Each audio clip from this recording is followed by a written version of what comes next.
There's really only 2 points of time when a video project is over. You run out of time or you run out of money. But this video is looking pretty good, and I think it's ready to share with our client. Let's go ahead and talk about some of the steps necessary to back up your work and export. The first thing is backing up your project file. I suggest when your video is looking pretty good that you go under the File menu and you choose Save a Copy. Besides saving your work as you go along, this allows you to choose to back up the project file. For example, I can go to Dropbox and save a copy. That put a backup copy in a different cloud-based location. However, you'll notice that the current location that I've been working with has not changed. By using the Save a Copy option, I've made another version of the project file in another location, but it doesn't change the one I'm working on. This is different than the Save As command, which will change where the project is stored and make it the active project.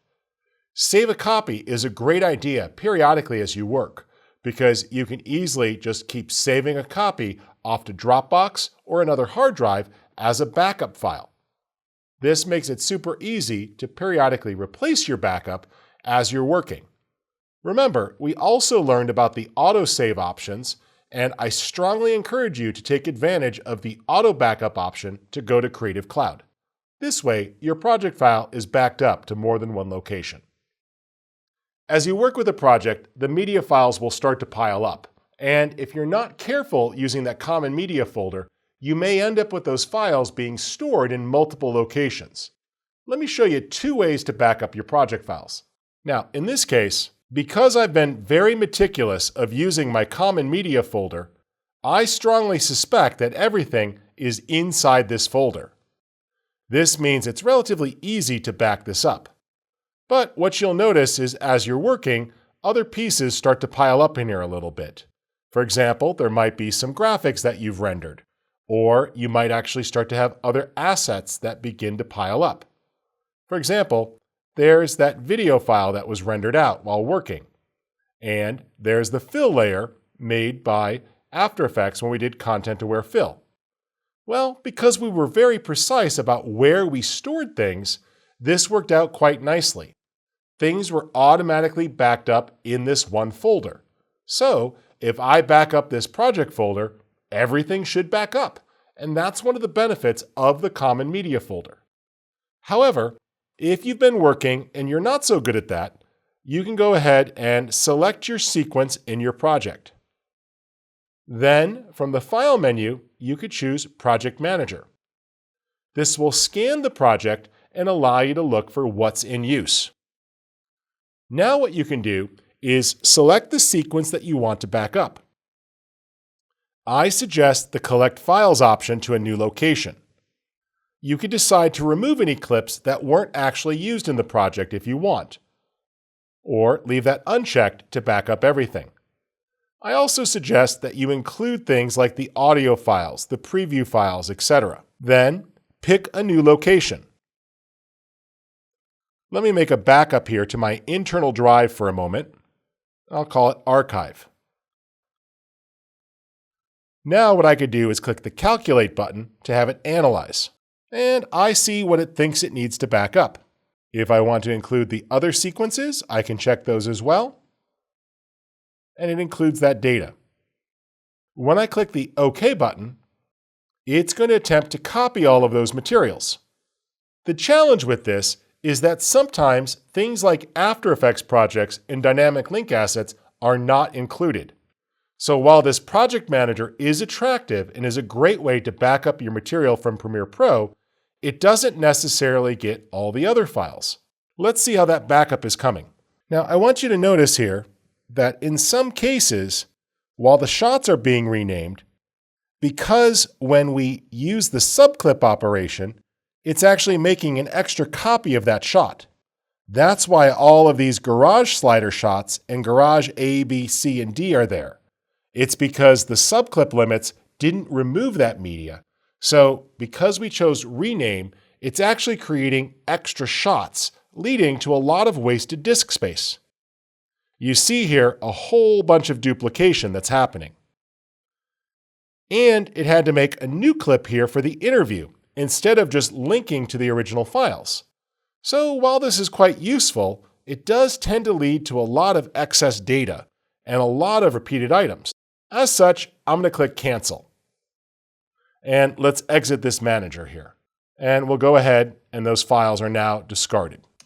Now, it's a good option if you forget to use that common media folder. You can run it and have it gather up assets and collect them. But compared to being a little bit more precise and using that common media folder approach, it's a lot more wasteful and a lot slower. So the bottom line here is try very hard to use that common media folder and stay organized. Now, if you want to use this project and back up the project without the extra stuff, and make sure that only the clips that were used are backed up, you do have another option. It actually results in a slightly larger project in some cases, depending upon your file formats. Let's go back into Premiere Pro, and with the current sequence loaded, I'll choose File, Project Manager. Now I've got the sequence selected here for O2. I'm going to tell it, instead of collecting files, to consolidate and transcode. This allows me to specify the sequence and choose a file format. The preset here of DNX HD is a high-quality AVID codec that Premiere has licensed that works on both Mac and Windows. That's typically the best option. Including handles here adds extra room in case you want to do a transition. I can also tell it to preserve the alpha channel for things like graphics. When we click Calculate, it'll estimate the new file size. And I see that once it transcodes this from the DSLR format into this higher quality format, it's going to take about 14 gigs. You can browse and choose a new location, and when ready to archive, click OK. Don't worry about doing this now. It's just good for you to know how to back up a project. This could be quite useful, so you have just what's used in the project and nothing else. If you check the Exclude Unused Clips option and calculate, you'll see that the backup size is going to get a little smaller. It doesn't know the exact size here because it's got to run it, but this will go through and remove clips from the project that weren't used in the sequence. This way, you're only backing up exactly what was used in the sequence. That's a little riskier, but it's a choice you could decide to make if you're running out of storage. Let's click Cancel and go on to the next step. Now, let's export the most important thing, the finished video, so it's ready to share. Premiere makes this really easy with great presets to speed things up. With your sequence open, make sure you clear out any in or out points. Otherwise, the export may only match that duration. Now, choose File, Export, Media. A new dialog comes up. You could choose your format. A common one is going to be H.264 or the newer H.265. Let's go with the more common H.264.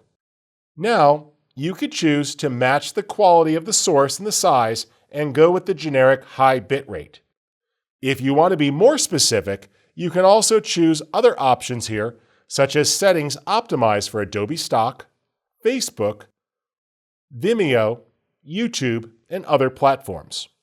Let's stick, though, with the Match Source High Bitrate. I click the output name to choose where I want this written.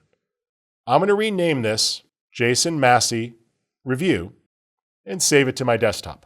Make sure you include video and audio. If you take a look here, you'll see that the settings are for the most part automatically selected. Additionally, you can go under the Publish options here and directly export to different platforms.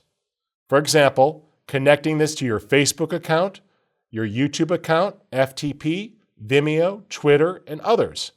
This will allow for direct publishing of the video file once it's exported. In this case, I'm ready to go. I can click the Export button and the new file will be generated. It takes a moment to pre-process things, making sure everything's optimized.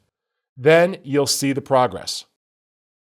In this case, it's a pretty short video, and my computer's relatively fast. So in a little over a minute's time, we'll have a new video file ready to check. Let's let this finish. There we go. We can switch out to our desktop. There's the high-quality MPEG-4, and let's press play. First years of me playing out were always with band. I never played solo. And then as I got older, I thought maybe a solo career might be a better fit for me. And so the last few years have been headed in that direction. A lot of times it's a small audience of 75, 100 people, and the audience is feeling something, and I have the ability to go in one direction or another, depending on how I feel and how they feel, which is great. And I think that a lot of the people that come to see me play on a regular basis would vouch for me when I say that I'm a little different in the sense that even if I'm having a rough day, once I start hitting that first note and singing the song, kind of all goes away because I kind of get back into that zone really quickly. So music is just something I've always really been passionate about.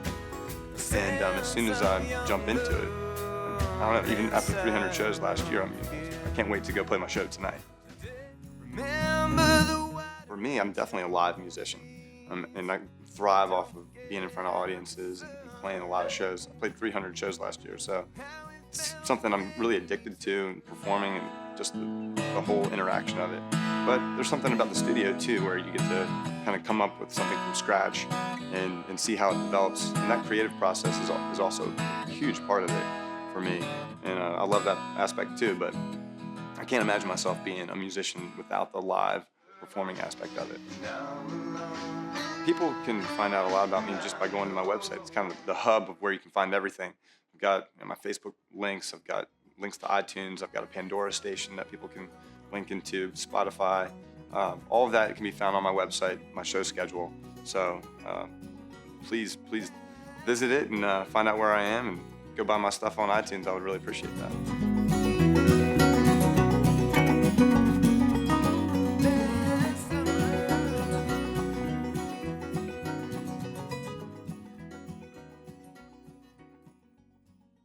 And there you have it, an essential edit completed, walking you through all the key steps.